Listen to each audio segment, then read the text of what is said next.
இவனுங்கெல்லாம் local cricket ஆனவளையா 2010ல south Africa போனா என் தலைவன் என்ன பிச்சுன்னு தெரியாது ஏதும் தெரியாது. மும்பையும் திணறான், ஆர்சிபியும் திணறான். ஃபர்ஸ்ட் மேட்ச் யாரு தெரியுமா? New Zealand team, central district full டீமை கூட்டு வரான். புரியுதுங்களா? அடிக்கிறான் அங்கேயே.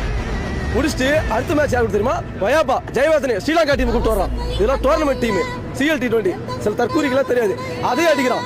மூணாவது மேட்ச் விக்டோரியா கூட ஃபுல் ஆஸ்திரேலியன் கோடு, ஆரியன் ஃபின்ச் கேப்டன். ரொம்ப கஷ்டம், டிராப் பண்ணோம், சூப்பர் ஓவர்ல போய் தோத்தோம். நாலாவது மேட்ச் யார் தெரியுமா? நாலாவது match warriors south Africa team, அவனையும் அடிச்சோம். ஓகேங்களா? ஆனா வாரியர்ஸ் என்ன பண்ண தெரியுமா?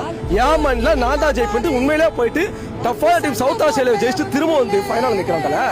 விடுவோமா? நானு ஒரே ஒரு 132 ரன் வச்சு மண்ணக்க வச்சேன். சவுத் ஆப்பிரிக்காவிலே போய் என் தலைவன் அதான் கப்ப தூக்கிட்டு வந்தான். உள்ளூர் கப்பு இல்ல, வெளியூர் கப்பு பார்த்தா அன்னைக்கு எழுத ஆரம்பிச்சா சவுத் ஆப்பிரிக்காக்காரன், ஆஸ்திரேலியாக்காரன். டேய் இவன் பெரிய ஆள் போனதுடா, டேய் இவன் பெரிய ஆளா வருவான்டா. அடுத்த வருஷம் வேர்ல்டு கப்பு என்ன